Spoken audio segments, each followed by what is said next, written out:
C'est bon, je n'étais pas certaine si c'était la même Jade. Enchantée. Il faut écouter son stage au cabinet. Ah oui? Ah bon? C'est pour ça. Alors, bonjour à tout le monde.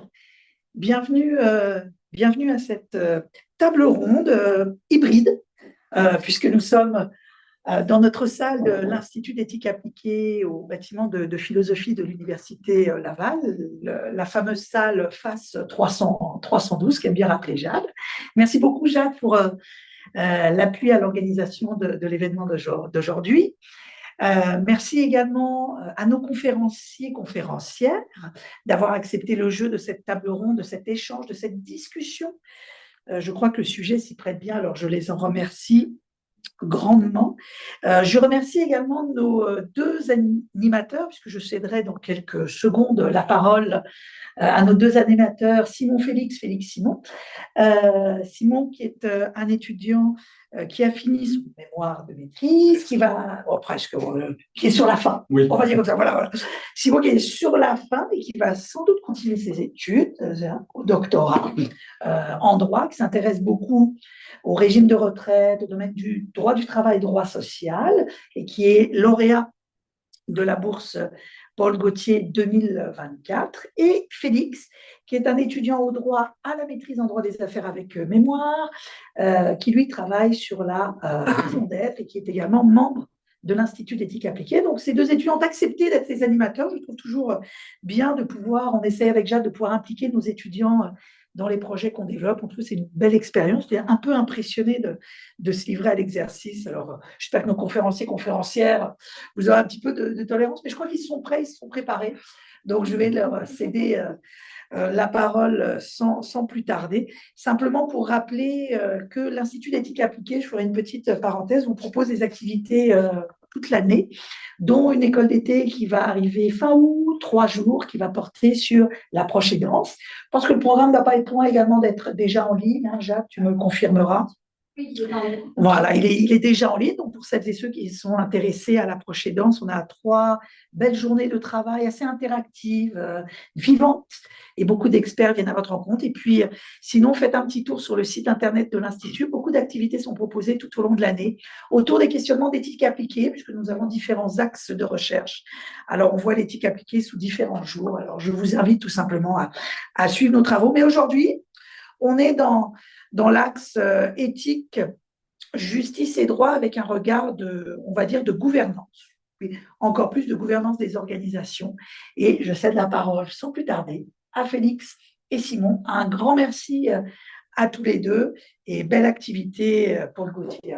Merci. Puis merci pour votre présence à tous et à toutes. Je me permettrai de rapidement présenter nos 3 panélistes. Donc, avec nous en ligne, la professeure Emmanuelle Marceau, qui est professeure associée au département de médecine sociale et préventive à l'École de santé publique de l'Université de Montréal, qui est également membre de l'IDEA. Monsieur Michel Séguin, professeur au département d'organisation et ressources humaines à l'UQAM, également membre de l'IDEA. Puis Maître Céline Plante, avocate et associée chez Terrien Couture-Jolicoeur, présidente du conseil d'administration de la Chambre de commerce et d'industrie de Québec, également membre du groupe de réflexion, gouvernance, conformité éthique de l'IDEA. Donc, sur ce, on a avec nous 5 thèmes, 5 questions qu'on va aborder, que nos panélistes vont aborder.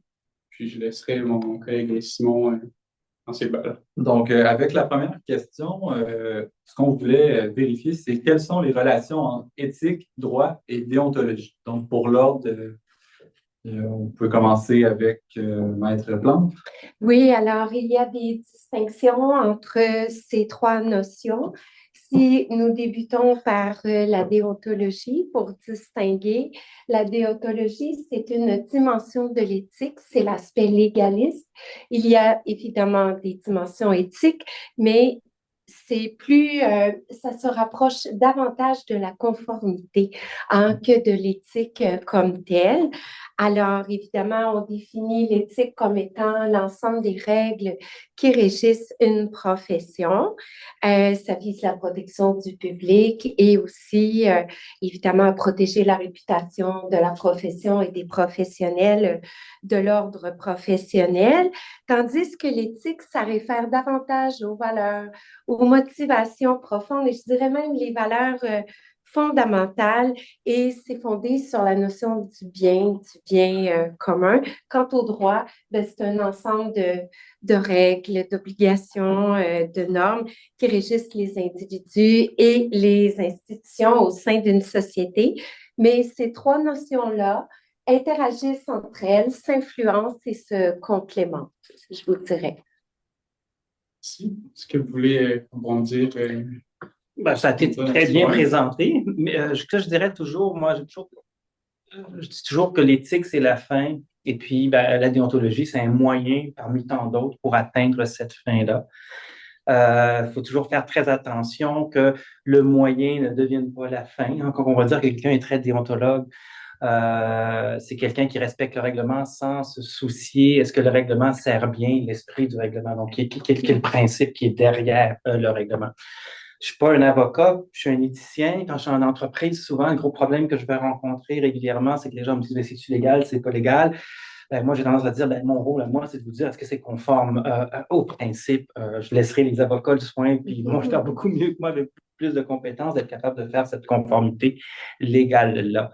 Mais il en demeure pas moins, je terminerai là-dessus, que le simple fait de respecter un règlement ou le simple fait de respecter une loi, c'est déjà ça, c'est déjà bien, c'est même nécessaire, mais c'est loin d'être suffisant pour assurer la relation harmonieuse avec laquelle on recherche le bonheur ou l'harmonie sociale qu'on recherche lorsqu'on applique. Il n'y a rien de pire que quelqu'un qui dit pourquoi tu fais telle chose, c'est le règlement, sans nécessairement invoquer le pourquoi du règlement.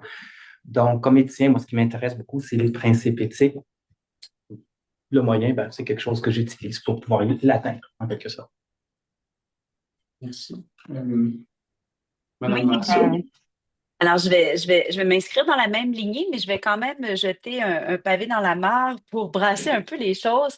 En fait, là, c'est peut-être, je vais mettre mon chapeau plus de philosophe, mais l'éthique peut avoir différentes significations selon les courants auxquels on l'associe. Donc, effectivement, l'éthique peut être conçue et tout à fait adéquate dans une perspective déontologique. Et souvent, je vais vous dire, dans l'actualité, dans les usages courants, lorsqu'on parle de l'éthique, c'est à l'éthique déontologique qu'on fait référence. Hein. Souvent, on va dire, ben, ceci n'est pas éthique, il y a un manquement à l'éthique. Dans le fond, ce qu'on veut dire, c'est qu'il y a un manquement à une norme, à un comportement attendu. Tout ça est bon. Je dirais que comme mes collègues et également d'autres philosophes éthiciens au Québec, on a développé une conception de l'éthique qui se veut beaucoup plus ancrée, oui, dans les valeurs, mais aussi dans la pratique réflexive. C'est-à-dire que par-delà les normes, les règles, on va s'interroger sur leur mise en œuvre, sur leur signification, sur même parfois, je vous dirais, leur bien fondé. Et c'est là que la réflexion éthique, si vous voulez, s'arrime, se complète, mais parfois aussi peut se substituer à la réflexion légale ou déontologique. Donc, on parle ici de différents modes de gouvernance, de régulation, à savoir comment on peut faire en sorte pour arriver dans un groupe de personnes, que ce soit une entreprise, que ce soit une université, que ce soit une famille. Bref, on a tout le temps des groupes de personnes où on doit essayer de coordonner nos actions, d'harmoniser nos pratiques. Même si certains n'aiment pas le thème, mais je le reprendrai ici. Donc, pour se dire, on essaie d'agir par dans un cheminement commun. Et là, ben, il peut y avoir différentes postures. Mais l'éthique, dans mon vocabulaire, puis là, je vais citer Legault, Lacroix, Bégin, là, vous en avez sûrement là, lu quelques-uns. Ben, c'est vraiment cet appel-là à une dimension réflexive dans l'agir, une enquête sur ce qui est la meilleure chose à faire dans les circonstances. C'est une éthique qui est située, qui est très appliquée et qui fait appel à la dimension réflexive des personnes.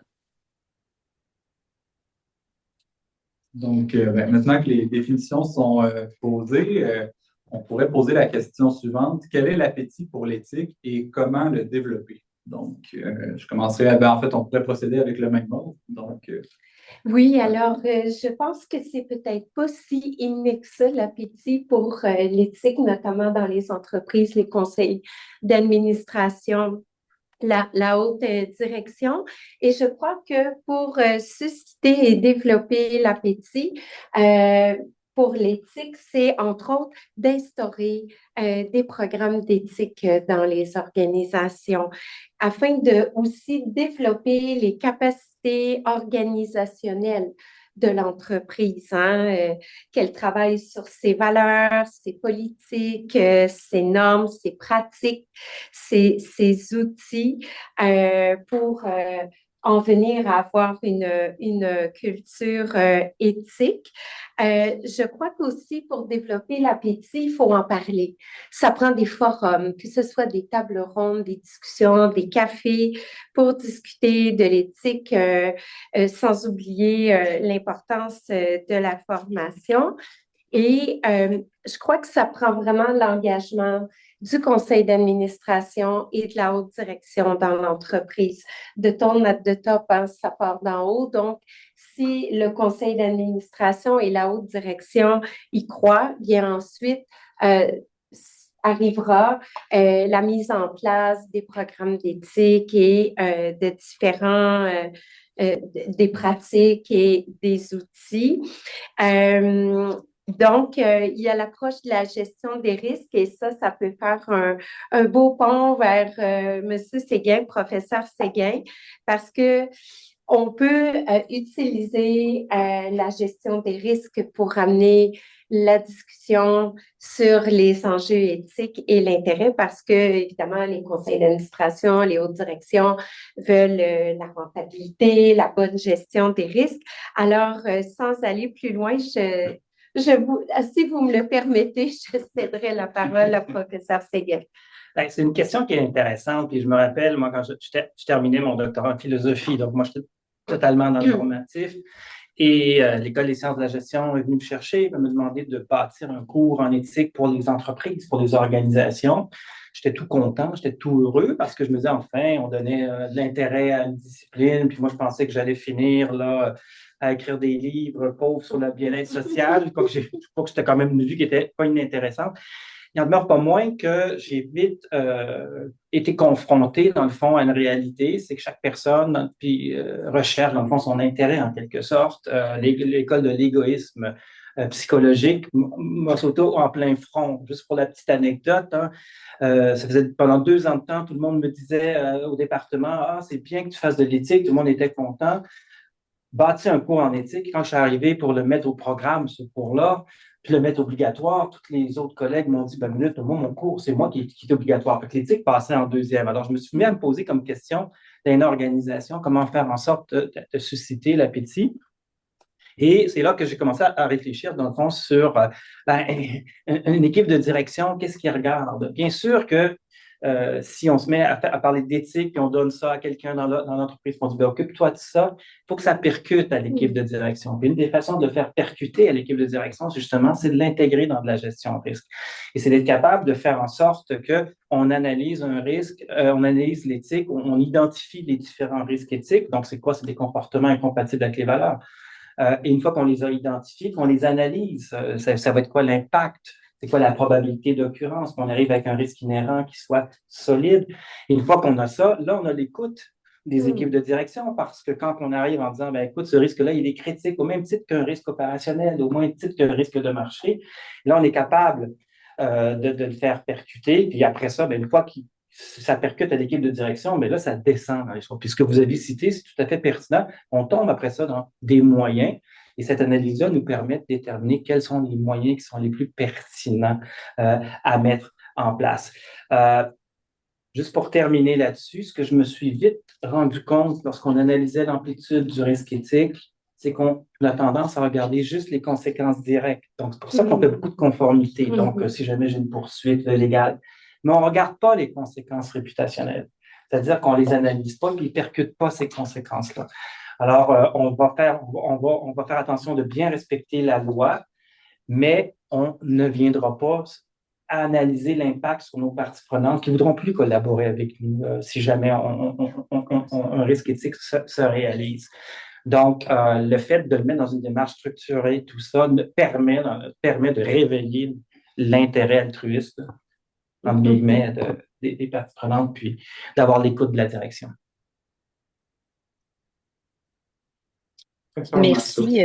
Merci pour les perspectives. En fait, moi, je suis allée, c'est pour ça que j'ai fermé ma caméra un petit 50. Je suis allée sur ma table de chevet, puis j'ai attrapé le livre ici. Je ne sais pas si vous le voyez bien, l'institutionnalisation de l'éthique, là, qui était présenté pas plus tard que la semaine dernière par professeur Lacroix et ses collègues. Parce qu'en fait, justement, on parle de dans les organisations publiques, le besoin qu'il y a eu lieu à un certain moment de dire, bon, comment on peut institutionnaliser l'éthique, là, faire en sorte que ça fait partie de l'organisation. Donc, s'il y en a qui veulent creuser, moi-même en train de le lire, mais il y a des points de vue super intéressants. Puis pour répondre plus précisément à votre question, ben oui, l'éthique peut être un outil de gestion, hein, je suis à la page 9, un outil de politique, mais aussi une discipline. C'est un petit peu à partir je trouve, de ces trois points d'ancrage qu'on peut voir que pour une organisation, ben oui, un outil de gestion pour les comportements qui sont mis en œuvre. Un outil de politique, ça, c'est comment on peut transformer aussi l'organisation de l'intérieur pour avoir des meilleures politiques, pratiques, façons de faire, peut-être qui soient plus respectueuses des personnes, de l'environnement, etc. Puis peut-être au niveau d'une discipline, ben, c'est peut-être moins évident pour une entreprise, mais moi, ce que je dirais, c'est que l'enseignement de l'éthique, puis le fait, moi, ça fait déjà bon, plus d'une quinzaine d'années que je forme des professionnels, mais le fait d'avoir un espace pour penser son agir, pour délibérer, pour se positionner, habituellement, ça inspire beaucoup les gens, ça crée un sentiment d'autonomie, de liberté, de leadership et de bien-être. Et je pense que le fait d'avoir des organisations qui adhèrent dans un réel mouvement de l'éthique, là, à ces trois niveaux, si on peut dire, ben, fait en sorte qu'on rehausse l'attractivité de l'organisation, le bien-être des personnes. Donc, on les retient plus longuement, puis on a peut-être un engagement qui est plus réel et plus profond, plutôt qu'avoir des gens qui font juste se faire dire quoi faire, puis que si là, ben, ils n'ont pas fait la bonne chose, ben, ils ont des sanctions. Donc, je pense que l'éthique appelle à là, je vais prendre des grands termes, là, mais cet art de vivre, ce questionnement fondamental sur le pourquoi des choses et laisse une place aux personnes pour co-construire, pour s'engager, pour s'impliquer. Et je pense qu'il y a là dans ces possibilités-là qu'ouvre l'éthique beaucoup de facteurs motivationnels qui sont très bénéfiques pour l'organisation. Je ne sais pas si je peux me permettre de vous poser une sous-question.